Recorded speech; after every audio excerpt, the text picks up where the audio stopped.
How's it going, Yankee fans? Welcome back to Fireside Yankees with Alex and Ryan. So some updates today. I'm sure, as usual, the updates and the news will take us on a spiral and a journey that we never destined to go on, but that's kind of what Ryan and I are good at. We find ourselves talking about the most obscure players and names, and I think that's why you guys tune in. At least that's why I think you guys do. Not because we're both beautiful, but because we talk about the Yankees and fun ideas. But looking at the recent updates on Roki Sasaki and the starting rotation, wanted to kind of start there, Ryan, with the latest. Now, Brian Cashman, they're going to make their best pitch. The Yankees have one of the best starting rotations in the game right now, adding Max Fried, who was announced today, and going to have a kind of a news conference at Yankee Stadium. Big introduction, good for him. But there's always ways to improve. And adding an international star like Roki Sasaki, who's touched 102 miles an hour on his fastball, has a nasty splitter, a plus slider. This dude is capable of being one of the greatest pitchers on the planet Earth. And Cashman said as much. That's Roki Sasaki's intent. The Yankees want to help him get there. And listen, the Yankees have one of the best pitching development systems in baseball. And it's not even negotiable. You can't really object to it because they churn out arms that should not be good. Guys that are journeyman players that have never sniffed competency and suddenly are playing big roles in playoff games for the Yankees. And that's what they've done with guys like Jay Cousins, guys they've done with Ian Hamilton, guys like Luke Weaver. Think about how many places he's been to, and then suddenly he's locking down elite teams in the playoffs. That doesn't happen without an elite pitching development, and I do think the Yankees have that at their disposal. They have a long storied history with international players. It's been a little bit, though, Ryan, since they've gone down that path. They haven't really gotten many international players in the recent days. And of course, the Dodgers and Padres are going to be, first and foremost, the biggest competitors for Sasaki, but his options are boundless, and they have the international pool money for next year to spend if they want to. He can make up to $7.5 million in international pool money. So Yankees have been kind of strategic, trying to open up more for themselves. But Ryan, looking at Roki Sasaki, the situation at hand, I know we're not the favorites, and I want to make that very apparent. But you add a player to this rotation, it's a special unit in my opinion. Yeah, and you look at the free agent market for pitching, and this is where Roki Sasaki now becomes this game-changing presence on the market. The price for starting pitchers is outrageous. Let's say it how it is, right? Max Fried, there is no way that you and I thought Max Fried was getting $218 million entering the offseason. There's not a world where anyone thought Frankie Montas could have opted out of a $17 million option and came out better off from it because he got a 2-year deal where he has a player option for that second year at $17 million a year. Clay Holmes got a $13 million deal, 2 years guaranteed to be a starting pitcher for the Mets. Alex Cobb got $15 million. Alex Cobb, I think, has like 10 innings under his belt last year. Matthew Boyd got 2 years. The point is, pitching, the price for starting pitching is enormous. It's why the Yankees are able to flip Nestor Cortez and get Devin Williams, right? And I know people are going to say, well, it's just the price of business, it's inflation, it's all that stuff. Sure, but it's also the fact that pitchers keep getting hurt. Almost every organization has a significant pitcher on the shelf that they can't utilize in 2025, that they didn't get to utilize in 2024. The Braves suspended Spencer Strider on the IL. Tyler Glasnow was on the IL to end the year. Shohei Ohtani missed the entire 2024 season with a UCL injury. There are countless top pitchers who missed significant time this past season. Teams are trying to bolster their rotation and have as much depth as possible. So even if the Yankees have 5 set starters, Alex, number one, you can either trade a starting pitcher for you to acquire Roki Sasaki and kind of control the market and get someone really valuable back, or B, Roki Sasaki, you throw a 6-man rotation, you try to keep your guys healthier, or someone moves to the bullpen, whatever it may be. You can never have too much pitching on this market, and Sasaki is going to play at the league minimum. He's going to make, I think, $700,000 towards the luxury tax. That's ridiculous. And the difference between him and Yoshinobu Yamamoto, obviously there's circumstantial differences. Yamamoto came as an international free agent who could sign, for as much money as he wanted. Yamamoto's a much more accomplished pitcher in the NPB. He's a couple years older. I get that. But the big difference in terms of rookie status is that Yamamoto was not eligible to bring a team any draft compensation if he won Rookie of the Year. Roki Sasaki, on the other hand, can bring a team draft compensation if he wins Rookie of the Year. I know Luis Gil won Rookie of the Year. The Yankees, unfortunately, didn't get any draft compensation for it because of how much time he had spent on because he wasn't a top 100 prospect entering the season. Sasaki will almost certainly be a top 100 prospect on every outlet the second he gets posted. And Alex, because of it, he will net a team a first-round pick if he wins Rookie of the Year. And he would immediately become one of the favorites because he's one of the most established. He is obviously a more what would be the word for it? He's not really a rookie. He's pitched in pro ball. He's pitched in a major league. And I say that in quotation marks because it's not called the major leagues in the MPB. It's called the Nippon Baseball League, but it is the major leagues of Japan. And it's a very talented and very a strong player pool. I mean, Team Japan wins the WBC literally every year. It feels like they dominate people. They just had the second ever undefeated run in the WBC. The only other team to do it was Team DR. Shout out the Dominican Republic, of course. But Alex, I mean, my point here is that Roki Sasaki probably wins Rookie of the Year, right? He has a really good chance to do it. So if the Yankees got him, if he won Rookie of the Year, you'd get a cost-controlled pitcher. You could, and remember how we talked about the qualifying offer, you're going to lose draft picks. Oh my God. Oh, then you get an extra first-round pick. So you lose maybe your second and your fourth, and you gain a first-round pick. Oh, and one of your starting pitchers makes $700,000. Oh, yeah, he might be one of the best pitchers on the planet. And oh, yeah, you get 6 years of control over him. He's a cheat code, right? It doesn't matter what team you are. All 30 teams, the White Sox are going to prepare an offer or a presentation for this guy. We'll learn a lot more about how involved the Yankees are going to be in this process in the coming days because Alex will figure out if the Yankees get an invitation to a presentation or not. This is an invite-only situation. You must be invited to the sweepstakes. Will we know if the Yankees are out? We could know pretty early. We'll know if the Yankees are in also pretty early. And from my understanding, Alex, if the Yankees are invited to make a presentation, they're in it, right? Like they're in it. You don't get invited to make a presentation if the client isn't at least considering it you. And I agree with you, they're not the favorites. I give them a 5% chance, but a 5% chance is better than a 0% chance. There are things that have a 5% chance of happening that happen all the time, right? I mean, there were what was it? Like the Phillies had like a 1% chance to make the World Series and they made the World Series. 5% is obviously, extremely unlikely, but it's happened before. And the only overwhelming favorite are the Dodgers, and we kind of get conflicting reports on how much of a favorite they are. It really comes down to whether the Dodgers are going to get him or not. If the Dodgers don't get him, all bets are off. I think the Padres are the favorites, but at that point, you're talking like 35% likelihood, 10% likelihood. Like, you know what I mean? Like these, it's just the field. It's the Wild West out there. And maybe, just maybe, as you mentioned, the Yankees are able to use their player development to lure in this top level talent. Again, very unlikely, but maybe. Yeah, I mean, listen, Soto just went to the Mets, guys. Anything's possible. You just never know. They make a good impression. They're like, listen, you will play. We will ease you in. We're not going to put you in a big spot. I know he wants to be like this superstar pitcher, but I think that the Yankees can give him the chance to say, we don't need you to be our ace right now, dude. Like, all we need you to be is healthy, competent, and learning and developing. We can usher you in slowly, as a back-end rotation guy, and then climb your way through. There's no pressure. There's no intensity. It's how you want. It's basically, we're going to let you climb the system, climb that those levels to being that guy. You don't have to inject him into the situation and be like, you're our ace right now. And I think that, Jed Wolf or Joel Wolf was kind of talking about how he thinks he should go to a smaller market team. I think he retracted that statement. But I do think that there's something to, this is a 23-year-old kid, guys. Like he's wants to be great, but transition to the majors and being put in a high leverage situation where like you're the ace of a team, you are being set up to fail, especially because he's just pitched 111 innings. He's very injury prone at this point in his career. So I would say like, if you're the Yankees, you can say, we'll usher you in, we'll allow you to climb the system, we'll develop you over time, and eventually you will become that guy as long as you stay healthy and take to our coaching. And I think that's a good gradual process that probably he would take to.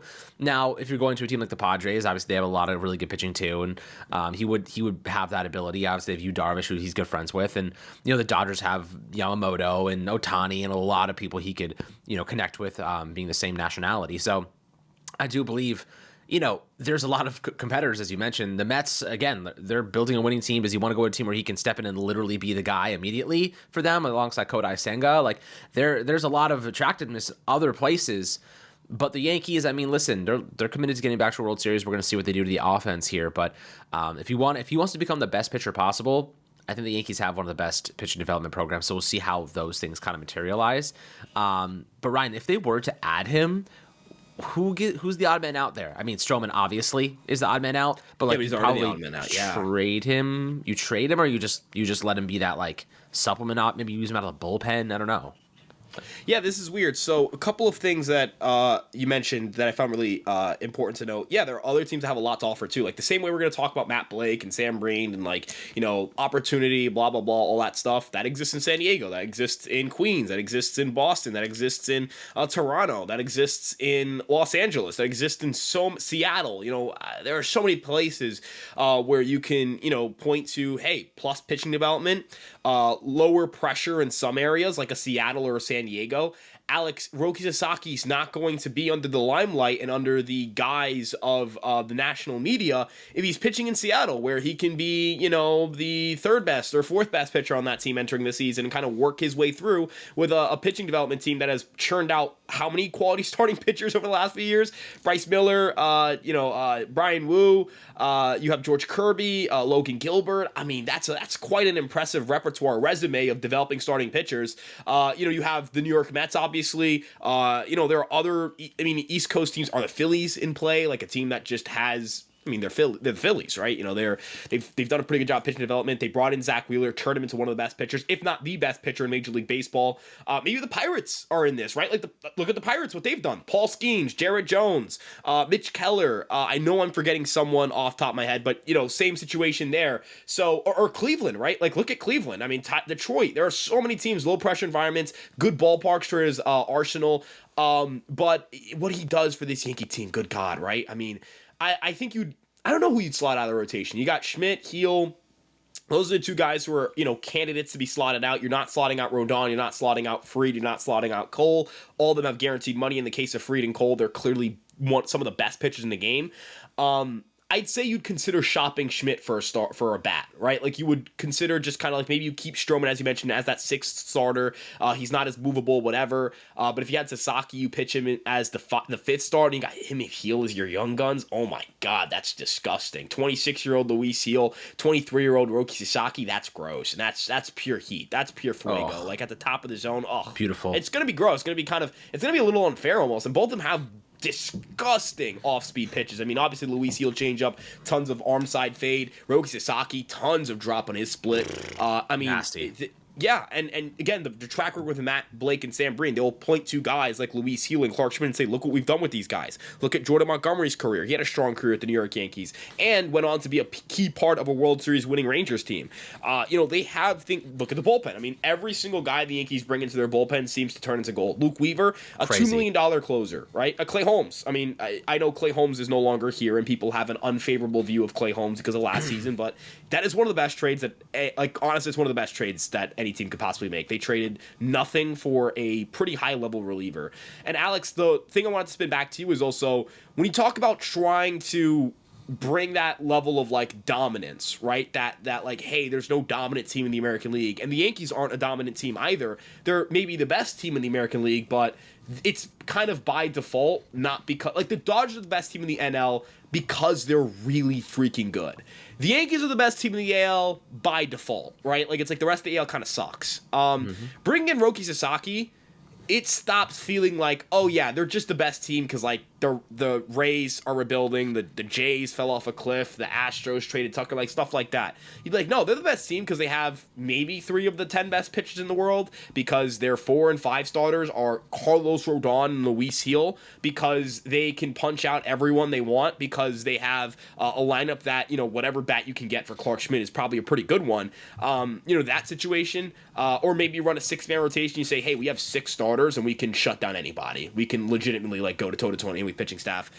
That's what takes you from, hey, you can win 89, 90 games and in the bad AL probably win the American League, to, yeah, you might win 100 games. You might win 100 games. You straight up might do that. You might be able to do it. And if you trade Schmidt and you get a cost-controlled bat, you actually might end up saving money doing that, which is crazy to think about. Roki Sasaki, $700,000 towards a luxury tax. And Alex, it will hurt so much more if he goes to the Dodgers, because for all the reasons we just mentioned, this guy is a walking cheat code. He is everything you want in a luxury tax era, where being in the 4th threshold kills your draft compensation, but it doesn't matter if you get an extra first-round pick because a guy wins the freaking Rookie of the Year. You know what I mean? Imagine if the Yankees had 2 picks in the top 30. oh my God, right? Like the Yankees might have the Dodgers might have 2 picks in the top 40. That's stupid, right? If you're the Yankees, if you have 2 picks in the top 30, you win the World Series. Roki Sasaki's a freaking superstar. You have this, you can draft 2 first-rounders. That completely rebuilds your farm system. If you can draft 2 first-rounders in 1 year, you might import 2 top 100 prospects. You do that, oh my God, your farm system's back, right? Like, who gives a shit about the 4th-round pick? Who cares? Oh, the qualifying offer, the Steve Cohen tax. Hal Steinbrenner would spit on the Steve Cohen tax. He'd be like, Steve Cohen, who cares about that shit? It really feels, it really feels like the draft compensation is what kills teams on this stuff. Obviously, the tax, it's a 100% tax, but as you mentioned, it's only on how much you go over. So if you're like 305, you're just going to pay 310, right? The problem is really that draft compensation. You lose 2 draft picks every time you sign someone. If the Yankees sign Christian Walker, they're going to lose 4 of their first 6 picks in the 2025 draft. That's significant, right? And of course, that's going to stop a team from going, we're just going to throw money at everybody. That's the whole point of it, right? That was the whole point of the 4th threshold. It wasn't because Steve Cohen can't spend $350 million. It's because Steve Cohen can spend $350 million, and if he tries to do that every year, he will never have a farm system. That team will immediately, the talent pipeline will dry up like this, right? You'll start trading players. Look at the Yankees, right? Doesn't it feel like the farm system's dried up a little bit? It's like, man, where'd all these top prospects go? Johnny Brito? Yeah, he's gone. Randy? Oh, he's gone, right? Michael King, he's gone. Drew Thorpe, he's gone. They sold the farm. Augustine Ramirez, right? He's gone. Jared Serna, he's gone. Jack Neely, he's gone. All these guys you could have... Right, Durbin, he's gone, right? All these guys you thought you were going to import onto the 2025 team, gone, right? So how do you replenish them? You've got to draft better. You've got to sign international free agents. And the other part of it, Alex, signing guys on qualifying offers kills your IFA money. The Yankees love going to the international free agent market to get prospects. You can't do that over the 4th threshold. Sasaki changes the equation. He changes everything because you don't have to spend much to get better. The Yankees might be able to stay under the 4th threshold and not have those qualifying offer penalties next year when Kyle Tucker's a free agent, when Vlad Guerrero Jr. is a free agent, when Dylan Cease is a free agent, when Michael King is a free agent, when all these star caliber players that can change your franchise become free agents. Bo Bichette. The free agent class next year looks very good, but you're not going to be able to draft in that pool or select from that pool if you've got 2 picks for next year. You don't have any picks to give up even. So, Sasaki changed the equation, Alex. He just does. Yeah. He's such a cheat code for the luxury tax. He is. Yeah, and that's partially why they're probably cooling on Walker and Bregman because of those qualifying offers and because they don't want to give up the draft capital. There is simply no way, if you're a proponent of getting Bregman and Walker, it's not going to happen. They're not going to get both those guys because you're going to have to give up a stupendous amount of draft capital to get them. So, in that instance, you look at the guys who you don't need to. I think they're going to sign Carlos Santana. I love Christian Walker and I'd be happy to get him, but I think if Carlos Santana runs back what he did last year, we're talking about 14 DRS or outs above average. The guy was 114 WRC plus, hit 20 plus home runs. For $6 million, that is the best bargain you could possibly find. The best value player on the market in free agency right now at first base is Carlos Santana. He's a switch hitter, obviously a little bit more versatility to the batting order. I think that's a guy that you can live with. You can win with. He's a significant upgrade over Rizzo, but that means you have to upgrade big in the outfield, which is why they're so interested in Bellinger, because they don't have to give up any draft capital to get him, and the prospect they have to swap is really just a salary dump for the Cubs. So, with that being said, Sasaki, like you said, changes the equation, man. I mean, think about a rotation. You don't even have to trade. I know we heard the rumors that Luis Gil was on the trade market and whatnot, and the Yankees, obviously Jack Curry, are like, no, he wasn't, and I think that was more so to protect his confidence, and kind of say Gil, we weren't actually going to trade you. But I do think that you have a rotation, with you can also, now you can justify trading Clark Schmidt, by the way. I think that you have a rotation with Garrett Cole, Max Fried, Carlos Rodon, Clark Schmidt. Obviously, you have Roki Sasaki, Luis Gil, and Marcus Stroman in this kind of situation here. But Sasaki, the price point of that, man, look, like, pitching is so expensive nowadays. Like, you could argue that Stroman is worth $18 million just to eat innings. That's an argument that people make, and Ryan, you've made that argument. So, I mean, Frankie Montas is getting $17 million a year to be what? He was horrible last season for the Brewers. So, the Mets are just injury prone. Like, you can't you can't use a durability argument for him. The guy's had how many shoulder problems? The other thing I wanted to mention too, because I know you're going to mention the pitching market. Alex, the Yankees gave Max Fried $218 million. Like, that's a lot of money. That is the richest contract ever handed out to a left-handed pitcher. He got 8 years, right? I love Max Fried. You love Max Fried. We don't have to sit here and pretend like $218 million isn't a lot of money for Max Fried. This market isn't for, hey, we're going to get a bargain, we're going to get a steal. No, it's not. You're not going to get a steal for pitchers. You're going to overpay for these guys. That's the only way you're going to bring them in. Sasaki changes everything, man. He does. He just does. He does change everything, and I mean, look at what the Mets are doing. They're trying to import guys like Clay Holmes to turn them into starters. Like, that's where the pitching market is going. Is that they're trying to turn bullpen arms into starting pitchers to get them on cheaper deals, right? Like, Clay Holmes signed what, a 3-year, $38 million deal, like averaging like $13 million per season. That's well below market value for a starter. Teams are trying to cut corners in that way, and you've mentioned in the past even trying to get a guy like Jeff Hoffman and turning him into a starter. So, like, this is a situation where teams are trying to cut corners because the pitching market is so expensive and they're more injury prone than ever. So it's like, it's not always the best idea to invest heavily in pitching knowing that. So, I do think that Roki Sasaki opens up a world of opportunity. Allows you to trade other guys, allows you to, collect more draft capital, allows you to spend less on pitching and more elsewhere. If you get Roki Sasaki, Ryan, I would bet anything that Yankees sign Kyle Tucker next year. Like anything. Even if we don't get Sasaki, I think we're going to get Kyle Tucker next year. But I think they may take a little bit more, and that's also partially why I think Carlos Santana is a good move for the Yankees, because I don't think locking yourself into a $20 million per season deal with a more expensive option is potentially the right move at this point in time. I think that you try to cut corners, get value grabs who are going to perform much better than what you had prior, and save that money for Tucker, man. Like, Kyle Tucker should be the Yankees' number one priority. Like you mentioned, Bo Bichette, Vladdy, there's so many big names in the market next year. Kyle Tucker would be the headliner. But if you walk away, you lose Soto and you get Tucker for $450 million, half the price of Soto when it's all said and done, about half the price, you're going to be damn happy. You're going to be pretty damn happy if you're the Yankees, because you now have one of the best rotations in the game. You still have some big superstars that are like in the middle of their primes, and you still have room to spare. So I think that, you're getting rid of money. Marcus Stroman's deal will be off the books next year. That's $18.5 million.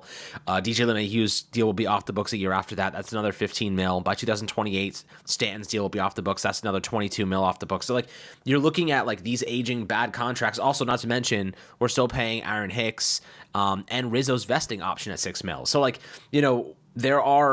there's all this money coming off the books, and you can afford to spend on these guys. And Sasaki is just like that, like you said, cheat code to just getting better. But let's talk about, just for a second, little side quest onto the latest updates. I know there was a report this morning about the Yankees and the interest in the first base market. What do you think? Like, those guys, I know they listed Paul Goldschmidt, Pete Alonso, Christian Walker, Carlos Santana. Where do you think the Yankees should be pointing their attention, thinking about obviously the QOs and giving up draft capital? Where is your attention focused right now? So my attention right now focuses on, I still think the Yankees should try to figure things out with Christian Walker. And I know I mentioned the draft capital. The only reason I mentioned it was to say, realistically, the Yankees coughing up picks to get better. Is that something they should do in a contention window? Yes, I think it's totally fine to do that. I have no problem with the Yankees, saying, hey, we've gotta go get better. It's something we have to do. But you have to keep your options open. I am firmly against Paul Goldschmidt at this point in time, just based on some stuff I've heard about, read about kind of where his swing and miss numbers were at last year. I think he's kind of trended way too down, and I'm a little more skeptical of that. I don't think the price tag between him and Carlos Santana are dramatically different. Santana's a switch hitter. He hits left-handed pitching. He was a much better defensive player last year than Goldschmidt. And personally, you ask me, Alex, I think he's a perfect mentor for someone like Ben Rice, because he hits lefties, Rice hits righties, right? If something happens, you can platoon the two. The other thing I'd like to point out when it comes to Santana, obviously there's no qualifying offer attached. The only thing that I struggle with at first base, Alex, is that if they don't invest heavily at first, and they go get Cody Bellinger, who I wouldn't consider to be like a top 5 left fielder or anything of the sort, you're kind of, not that you cheaped out, but you're kind of getting solid, not great question marks at first and left field. They're solid players, but they're not ceiling raisers. They're floor raisers. Who in the infield is really a ceiling raiser? It's Alex Bregman probably, but are the Yankees signing Alex Bregman? I don't know, right? Like, I think that, the lack of talk about him from Jack Curry always makes you kind of raise an eyebrow, go, are they really that into Alex Bregman? And then you look at the other infielders. I like Ha-Seong Kim. Is Ha-Seong Kim, is he a ceiling raiser? No, right? Is Jorge Polanco a ceiling raiser? No. Is bringing back Glaber going to raise your ceiling? I'd also say no. And it doesn't seem like they're that interested in doing that. So I'm not particularly sure who on the infield market would attract them at that point. It feels like they may have to say, hey, we're going to have to pony up and go get a first baseman who can mash like a Christian Walker and play defense, because you're going to get that 3 to 4 WAR production. And then you can live with, a Cody Bellinger in left, a Ha-Seong Kim at second, right? Where you're getting good, not great production. In Ha-Seong Kim's case, there is a pretty high ceiling there because of the defense, but the bat's pretty underwhelming. It's like a league average to slightly above average. And maybe, Bellinger plays better at Yankee Stadium, but you want to firmly check off the box at first. You don't want to leave the door open to some crazy variance because of age or whatever it may be. And then Alonso, I think you and I can agree, if it's on a 2-year deal, I'd be interested maybe, but it doesn't feel like he's a fit, right? So I mentioned this on the live stream, Alex, his BABIP dropped off heavily in 2023, which caused a drop off in his batting average. And when BABIP drops, BABIP can be influenced by luck. It's the batting average on balls in play, went from 279 to 205. You're like, all right, you know what? When that number goes back up, his average will go back up. He hit 46 home runs. The power's still there. He should be fine in 2024. That was kind of the consensus opinion. And then he put up his worst slugging percentage by a country mile. He slugged .459 last year. By far the worst. Worst isolated power. The BABIP went back up from 205 to 276. That's right with his career averages. The batting average only went up to 240 though. So still a below average batting average. The OBP took a hit as a result, and the slug wasn't really there. I'm not really in on this. He's more passive than ever. He isn't swinging as aggressively in zone. Alonso's a thumper. He's supposed to, hunt fastballs, crush fastballs, put 40 home runs up, drive in 120, 130 runs, be that kind of third hitter that just does everything you need power-wise, and you live with the defense because he's such a good hitter.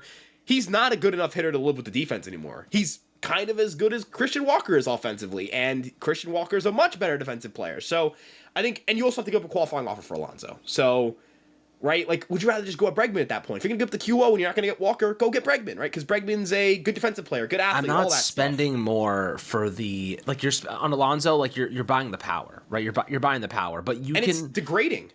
It's degrading. I mean, but dude, again, why?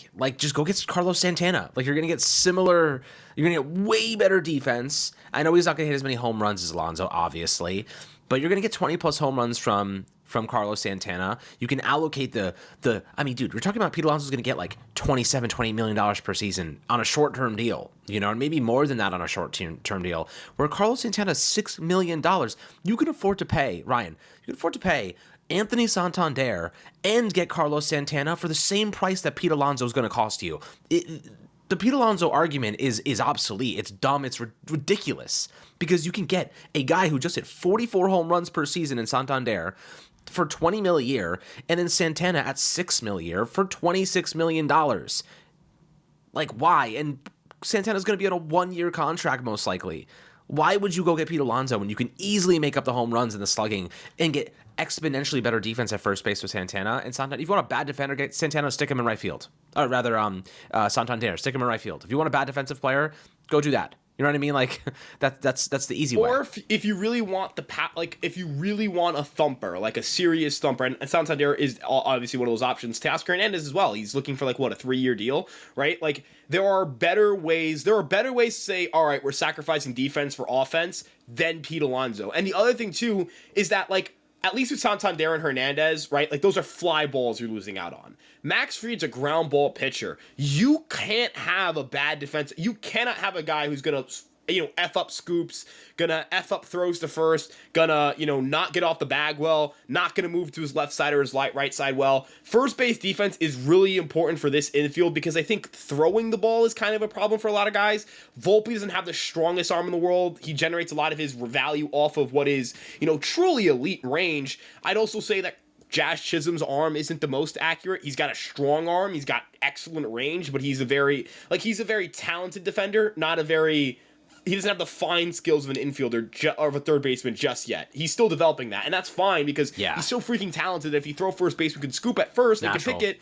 Right, you're not going to notice it. You're not going to really care. You're going to see those one hoppers and go, "Oh, that was scooped. Who cares?" Right? You know what I mean? That's where and we have been very critical of Rizzo's performance this past year, but that's where he was super valuable, right? Where you'd get this crazy hop, two hopper, three hopper, short hop to first, and he'd scoop it out, right, without really much concern, without really trying. It felt like, so you lose a little bit of that when you're going to Alonso. That costs you runs, and again, it's not like Alonso's a 140 WRC plus hitter anymore. He could be again, maybe he is, but I doubt it, right? He took some serious regressions. Alex, he went from a guy who was one of the most, so in 2022 when he hit 40 home runs, 141 WRC plus, drove in 131 runs, this was a version of Pete Alonso that you would say, hey, if you lost on Juan Soto, let's go get this guy. That kind of player. He went from swinging in zone 74.2% of the time to swinging in zone 62.9% of the time. He's cut his in-zone aggression by 12%. Yes, he's chasing less. I get it, but that's not helping him. He's not, his walk rate has only gone up by 0.3%, from 9.8% to 10.1%. And look at the strikeout rate, Alex. Each of the last two seasons, it's gone up. 18.7% to 22.9%, 24.7%. That's not good. It's not good at all, man. It's not. No, it's not. Look, I'm off the Pete Alonso train. I don't want to go down that path. I'd rather spread the money out a little bit more favorably, a little bit more efficiently. Did Santander get a qualifying offer? I'm sure Corbin Burns got it, right?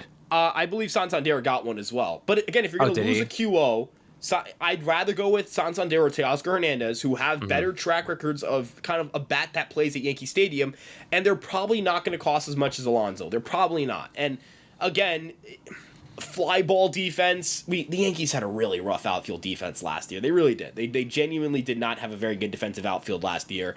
And you know what? It really hurt. I feel like it hurt them at times for sure. But I think what hurt them more was just right side of the infield, man. Second base, first base. Dude, they couldn't convert outs there, it felt like. I mean, even look at game one of the World Series. Cabrera couldn't make a play at second that probably turns a double play, probably ends the game there, probably wins the Yankees game one. Maybe it affects the way the rest of the World Series plays out. Rizzo didn't make a lot of plays at first that may have cost him the ALCS. There are just things that pile up, and I think the Yankees are going to get a defensive-minded I think he will get a defensive.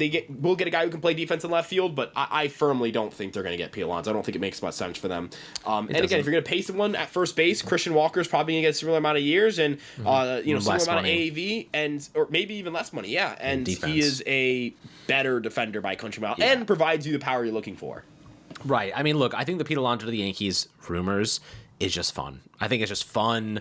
Oh, the Yankees could steal him from the Mets, and I get it. It's fun. It's enjoyable and funny narrative, but as a fit, it doesn't make any sense. I mean, you come here, you guys come to this podcast to see who actually makes sense for the Yankees, not the bullshit narratives that people push just because it's fun and for clicks and stuff like that. Pete Alonso was a bad fit for the Yankees, objectively. The stats say if he's a 1 year, $20 million deal and, Walker wants 4 years, right? If he falls into your lap, you're not going to say, oh, my team is worse with Pete Alonso. Right. But you're not going to overinvest. Right. You're not going to chase it. You're not going to chase it the way that, you know what I mean? That's where, that's where I think that's where we're not really going to be at. I don't think the Yankees are going to I'm not over investing in Pete Alonso. There's so many reasons why it's such a bad idea. I mean, like I said, I'd rather go the value grab with Carlos Santana and then invest the rest of that money in a Santander or Teoscar Hernandez. That's just my preference. I think most people would probably agree with that. But aside from that point, the Yankees have a couple positions to fill, man, and it looks like Cashman's going to be patient, and I think that's the right move. He said it yesterday. Everyone wants to know the big moves. What are they going to do? Who's going to be playing these spots? But they have vacancies, outfield position, second base, and first base. They will be filled, guys. They have no choice but to fill them. So eventually, the Yankees will make those decisions. I think they're scouring the trade market to see, okay, who can we get? Who's available? are we able to trade out of our MLB ready talent? Maybe not all prospects. Maybe you could trade a starter or a bullpen arm, or package some things together to get. I'm still floating the bullpen, acquisition. man. I'm floating the bullpen as a place the Yankees can trade out of. I looked at the Yeah. Rangers' projected bullpen for next year. They have a projected negative 0.6 WAR out of that bullpen. Negative 0.6. Jake They're Cousins, projected baby. to lose. Right. Ready to learn Texas. Yeah, Nate Lowe is an attractive option for the Yankees because he can get on base. He's kind of like a souped-up version of Lamont Wade Jr. Is that a good way to put it? Like we were talking about, Lamont Wade Jr. is like a high OBP guy, all that stuff. Right. Nate Lowe has better raw power, better plate skills, better average skills, better defense. Like he's just a better version of Lamont Wade Jr. He's healthier. He can hit lefties. He's like if you took Lamont Wade Jr. and you made him better at baseball, which means I would want him on this ball club. Now, would I prefer having a little more power at first base? Sure, but we've talked about this before. There are tons of players who, they need to make swing adjustments, and they can make swing adjustments at Yankee Stadium to hit more home runs. It's really not the craziest thing in the world. We've seen players do it all the time. So just to pull it more. I think it makes sense. Exactly. Yeah, he sprays the ball a lot all around, actually, to left and center and right. And, that's not a bad thing because you can't shift. I mean, they've kind of eliminated the shift. But if he was able to pull that ball to right field, we would see his home run numbers likely skyrocket. But this is Nate Lowe is, a really good player. 36% OBP, talk about helping the middle of your batting order. That would certainly do a lot for you. He'd be a pretty good 5 hitter, in my opinion, or one hitter. And the reason I say that, high contact, high average. Either A, he's going to get on base and start a rally, or B, you want someone who can make a lot of contact and put the ball in play and hit for average and pick up hits. Because if they can do that, you know what I mean? Like, if they do, if you have someone there like after Stanton and your 3-hitter and Judge and all that, that's someone who's going to drive in runs. I'd actually even like him at the 3 spot behind Judge. I was going to say, I was going to say 3 spot because his numbers with runners in scoring position are actually phenomenal. He hit 330 last year with a 438 OBP and a 461 slugging, over 115 ABs with RISP. With risk, but that's really freaking good, dude. Like I want him batting behind our best hitter, because he's going to get a lot of opportunities with guys on base. And then you got 2 men on base, 1 out. Let's assume whoever's leading off is out. You got Stanton. Stanton up with 2 men on. I mean, you're going to, let's say you get 35 home runs from Stanton. You want guys on base for those. You don't want solo shots from Stanton because he's going to strike out a lot. So you need to be maximizing those at-bats and those home runs. You want guys who are going to get on base a lot with runners in scoring position ahead of Stanton. And we know what Stanton does in big spots. We know John Carlos Stanton's an animal when he's locked in, man. He's a monster. I mean, last post, it's what I think sucks the most, but not winning World Series. Obviously, not winning. It's knowing that, dude, he did his job, man. Like John Carlos Stanton put it on for his city, man. He put it on for his city. What you know is that Stanton's capable of being elite still. He just doesn't. Right. It's almost like he just doesn't care enough to lock in during the regular season. Like it's too intense. I don't know if it's a care. I wonder if he's just trying to get getting his at bats, getting ready for the postseason, and then the postseason. Maybe comes he found around a groove. Maybe it's possible that he just discovered a routine that was working really well for him. Maybe they're using new pitching equipment, like batting equipment. I don't know, stuff to prepare for specific pitchers, specific pitches. It was the intensity of the playoffs. Pitchers were just making mistakes. You know what I mean? They were hanging freaking sliders over the middle of the plate. You don't do that shit to Stanton, dude. And I think that ultimately, during the regular season, they make mistakes too because you're facing much worse pitching. So I wouldn't be surprised if we saw a little Stanton bounce back here this year. I mean, when I say bounce back, I mean he hits 40+ homers for the Yankees next season. I wouldn't be surprised. He had crazy raw power numbers this year. He hit the ball extremely. He always does, but he barreled the ball so much this year. I felt like there was an improvement in just the swing and miss was still there, but he didn't. The way he handled outside pitches was really impressive. His underlying metrics said he should have been better. He had the highest xWOBA he's posted since 2021, where he was. 2021 stands a different. He was different that year, man. And after that rough start, he got off to a terrible start. Do you remember he was really bad for the first week of the season, and he just locked in and he started launching bombs, just straight dingers everywhere. I think that he could have a better year next year for sure. And the other thing I'd like to mention, if you get a Bellinger, you can, if you lead off Bellinger, you go. Now again, this is where I maybe prefer leading off Lowe if Bellinger is the other lefty you get, because Lowe has better plate skills. And if you went Lowe, Judge, Bellinger. Bellinger also doesn't strike out a ton and probably can benefit from that. You got Stanton, you got Chisholm. Chisholm has some power. There's some ways that you can navigate that. What I think is the determining factor here is who they get at second base, right? Like what the Yankees do at second base or third base, obviously. They can move Jazz out of the infield, or out of third base into second base. I think will play a big role in how we view the offseason. If they get a solid infielder to play second or third for the Yankees and they can hit a little bit, man, it would be a pretty fun. It would be a pretty fun. You know what I mean? It'd be pretty fun. Yeah, it'll be pretty fun. I'm excited. I mean, listen, we'll keep banging the drums and trying to find the names and trying to find the fits and do the analysis for each individual player. But, we like Nate Lowe. We think they could use some bullpen support, the Rangers. We obviously love Roki. He would open up a world of opportunity, but it's unlikely. I would just like to keep mentioning that it is unlikely that we get him, but you never know. Crazier things have happened, that's for sure. Everyone thought Shohei Ohtani would be a Yankee, and he turned them down. Everyone thought after he wasn't going to be a Yankee, he would go to the Mariners. He turned them down. He went to the Angels, right? Yeah. Weird things happen in free agency. That's, Ken Rosenthal's mentioned that. Think of all Luis Severino just signed the most expensive contract of all time for the A's franchise ever. Like he got the most money ever. Didn't they want somebody else? They were in. They wanted Sean Manaea. They wanted Sean Manaea. I thought they were in on Freed too. That was turned down. The GM said they weren't in on him. So okay. So they made an aggressive bid for Sean Manaea. They just traded for Jeffrey Springs. The Blue Jays traded for Andres Jimenez. Which what? Why?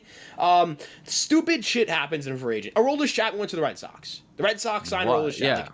Right. Weirdo Wonderland. Kyle Tucker got traded. Nolan Arenado might be your Astro. Cubs. Right. What a weird, wacky, crazy things stupid, happening, man. Odd, dumb, crazy, weird free agency that it is every year. But Blake Snell signed a 2-year deal when no one thought he would. That's another benefit to waiting out the market. Who is going to sign a pillow contract this offseason? Because I guarantee you someone will. Someone's market will suck. Someone's market will suck way more than they think it is right now. Pete Alonso's. Sucking. Bregman's market kind of sucks too. Right. So why rush anything? Why? Yeah. When Yankee fans are they're done making moves. They're not making remember, imagine this. Imagine if the Yankees waited for Snell last year instead of signing Stroman. Right. Would the Yankees Yankees walked have away. won the World Series? Yeah. No, I think Cashman learned his lesson. He's telling Boris. What if the Yankees signed Matt Chapman instead of Marcus Stroman? Yeah. They win? Sure. We don't even have to talk about third base right now because they probably have Matt Chapman playing third, Jazz Chisholm playing second, Anthony Volpe playing short. You get a first baseman, you get a left fielder, and this team probably wins 100-something games. You got to wait the market out. The Giants look, they killed free agency even though they absolutely were so mediocre, but they killed it in free agency. They got two of the best free agents. Matt Chapman was awesome. Blake Snell's one of the best pitchers in baseball. So you got to wait this stuff out. And for the Yankees, if you could say, all right, you get 1 year of Alex Bregman, we'd be like, yeah, that's perfect. We don't want 7 years of Alex Bregman. Yeah, just like we were like, we don't want 7 years of Blake Snell. We don't want 7 years of Matt Chapman. No one's paying top 1 year of some of these guys. How many? Think about how many names are on the free agent market right now, and how many teams are actually willing to spend on them. Very few. The willing to spend once Soto went off the board, it felt like, and the Dodgers I think have done the heavy part of their spending with Blake Snell and Michael Conforto. Maybe they bring back Teoscar Hernandez, but I would also consider Teoscar Hernandez on the periphery of any Yankee rumors. I don't think he's front and center on the Yankees' plans. I think they send in there more just for the power switch hitting. Who are these the big market teams that are spending? Are the Padres going to spend? They don't seem to be that in on spending. Are the Orioles going to spend?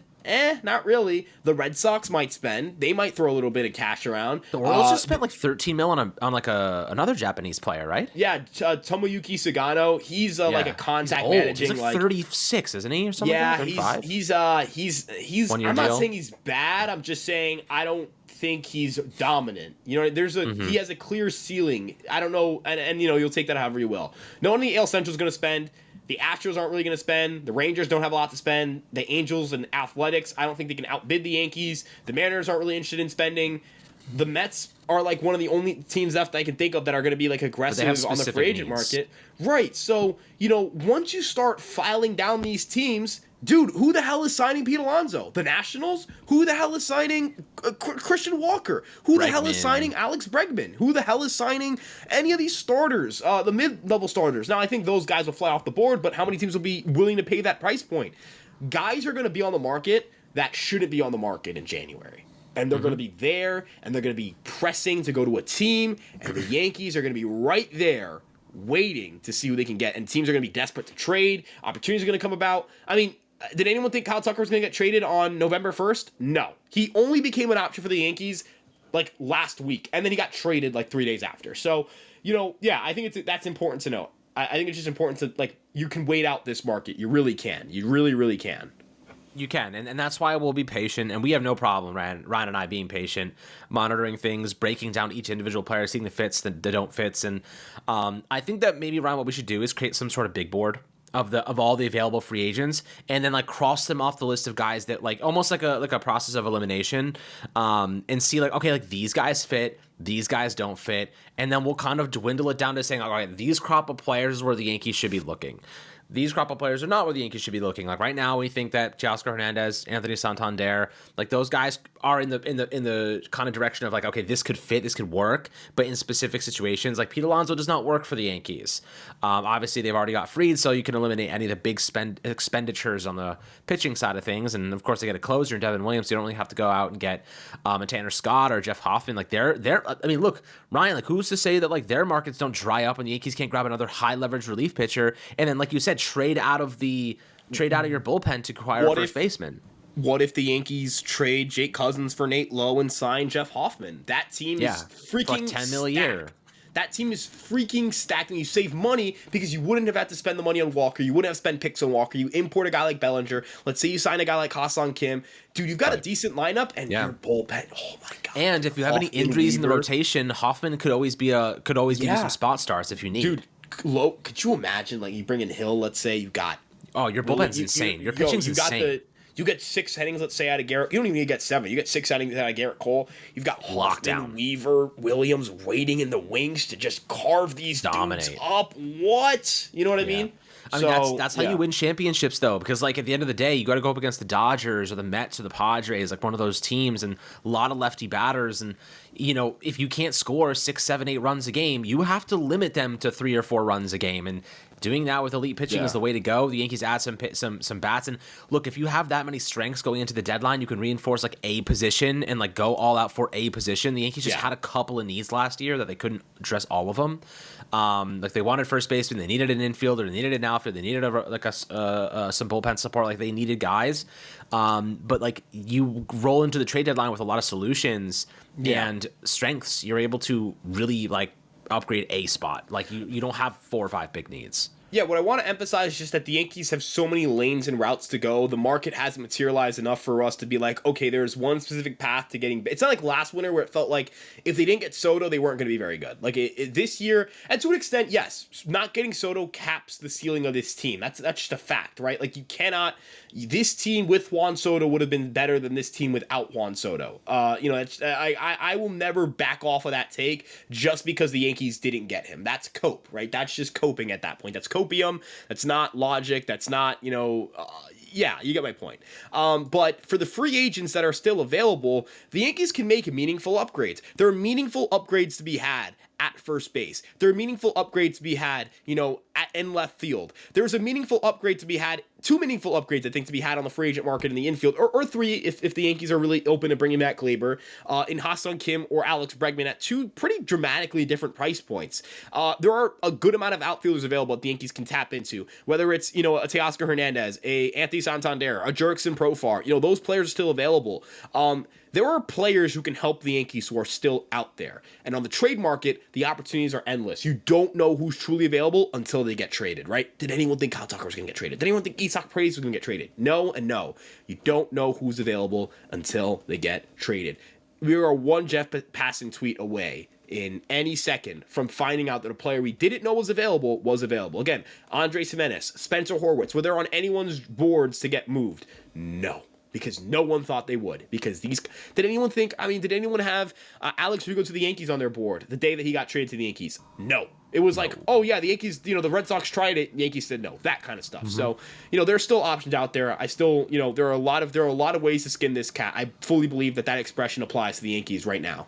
Yeah, there is, and we'll keep looking, keep scouring, and hopefully one of the guys that we find and one of the guys we the names that bubble to the surface, we're like, oh, okay, we already talked about this. We know exactly what to do or what to say, and how to react to that specific move. But it'll happen out of nowhere. Like, it's gonna be a random Tuesday, a random Wednesday at 3 p.m., because I'm always at the gym at that time, and that's when the Yankees like to sign people, that they will announce a move. So, guys, always happy to hear your thoughts down below in the YouTube comment section. Hope you enjoyed the episode. Make sure to like. But as always, guys, Ryan's doing some insane live streams lately. Tune in.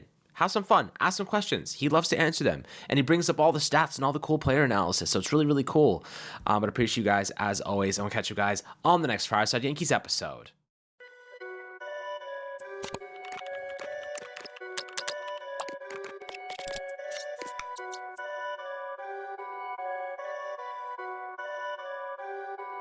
Perfect.